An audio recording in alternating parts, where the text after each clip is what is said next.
Hello, I'm Ryan from Bearfish, and I want to talk about tech in Somerset. Now, Somerset is a rural place, normally where people think cider and the carnivores, and that is true, but where there is people, there is tech. So I want to take a look at Somerset and see what kind of techie, nerdy things there are about.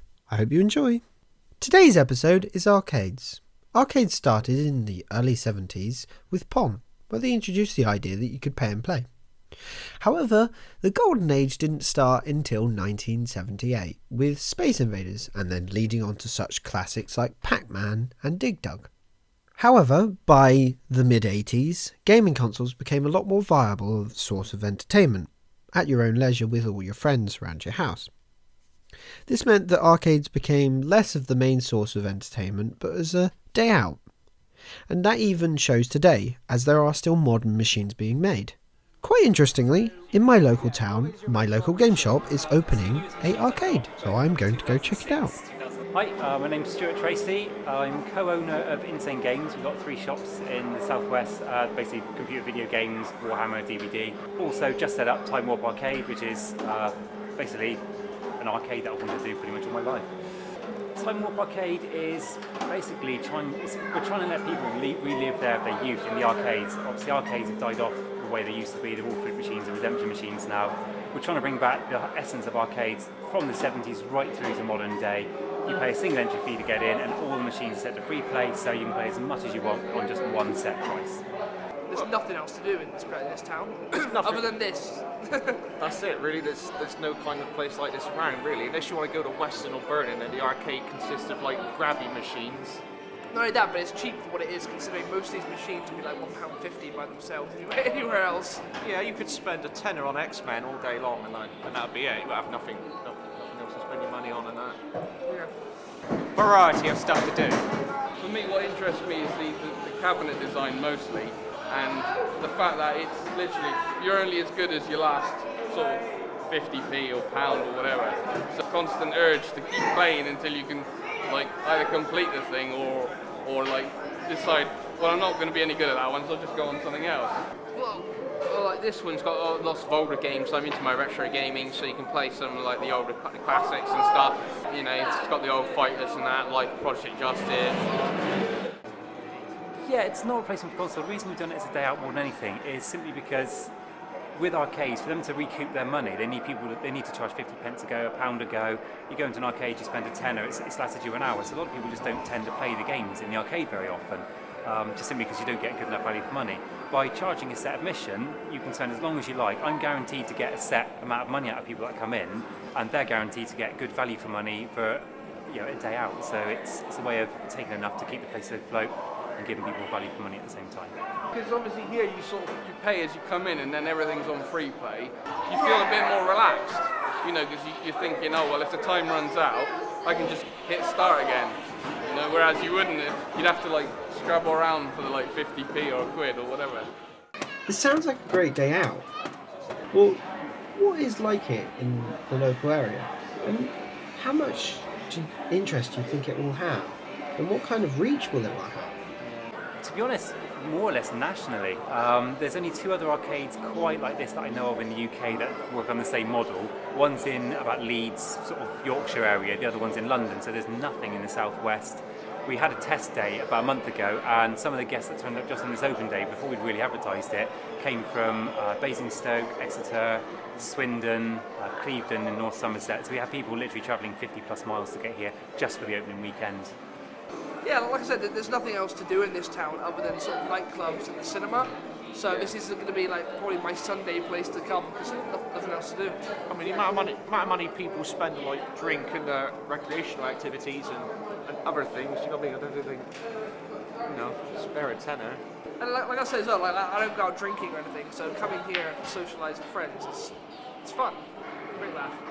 I'll probably come here every week, maybe every weekend. The most interesting part of an arcade is the machines. They're what everybody goes to an arcade to play. So, what is your most interesting machine? Where have you got all these machines from? And how are you going to keep up to date with people's interests? I wouldn't say interesting as such. Most of them actually came from eBay. A few of them came from dealers that we found on the internet, but the vast majority of them was eBay pickups and just things I found here, there, and everywhere. None of them in a storage cabinet. Not yet. I have been offered a rescue actually, which I've yet to speak to the owner of it and negotiate a price. But yeah, very early 80s, a really rare cabinet has been offered to me. But until I pick it up, I'm going to keep that one quiet. Hopefully soon I should have my first barn find, yes.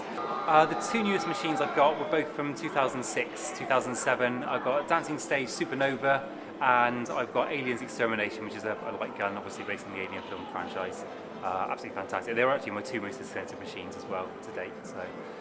A lot of these games are interchangeable as well, so if people get bored of certain games, we can literally just change the game board over, put something new in it, and we can keep it fresh. So every month we're going to change at least 2 or 3 games over. At present, the arcade's only half full as well. I've got about 35 working cabs at the moment, a couple more waiting for repair. I'm aiming to double that. I've easily got the room to double it. So. Space Invaders, an actual dedicated machine for Space Invaders. That's pretty cool.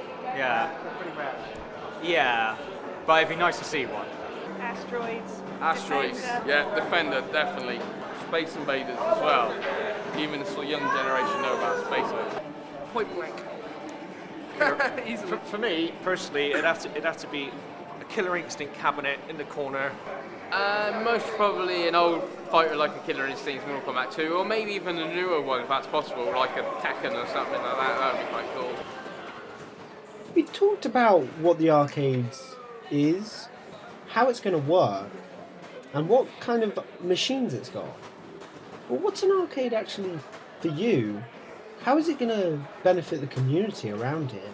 And what kind of things are going to come out from it? I'd love to say they're needed, but they're probably not so much anymore, just with home consoles. If they were needed, then there'd be a lot more of them still. What I'm trying to do, as I said, I'm trying to create more of a day out rather than just a local arcade, you know, an experience of gaming for literally 4, 5, 6 hours on a single entry price. Not just that, but it's a group of the same gamer community all getting together and just having a laugh, isn't it? While playing old games you love. Place you can go play old games. I think I was probably maybe 8. Probably 8 I was. And I think the first game I played was probably just a simple, like what, joystick and a couple buttons, and that was it. I can't remember what I played. Point blank I played when I was a kid, we went for like a meal in a cottage and they had it in the corner. Yeah. I spent like 20 quid on it and I'd love if they got that back in. Amazing. An Outrun cab. I remember the first time I played Outrun in an arcade. I was about 9 in this caravan park. And it was just hidden away, wedged between fruit machines, just sat there. Most probably Exmouth Pier. Now you just go there and they just fruit machines and the grabbers and that. They don't really have any arcade, like what I call arcade machines, but they used to have like Killer Instincts and Mortal Kombat and stuff like that back in like early 90s. So real like gaming wise experience. Fun fairs were coming to town. That's where I cut my teeth on a lot of games. Joe's uncle in Sicily ran an arcade. Yeah. And so when he used to go over to Italy, he would be playing in the arcade all the time, and his uncle would just give him credits and stuff. I mean, the advantage of having the clubs and the shop is good because it gives us free advertising almost for the arcade. But what we found on the test weekend as well is that people came from out of town to visit the arcade, went in the shop and spent money in the shop. So they're really going to feed each other. The clubs and the shop will feed the arcade, and the arcade will bring in new members for the clubs and for the shop. So it's a nice ecosystem.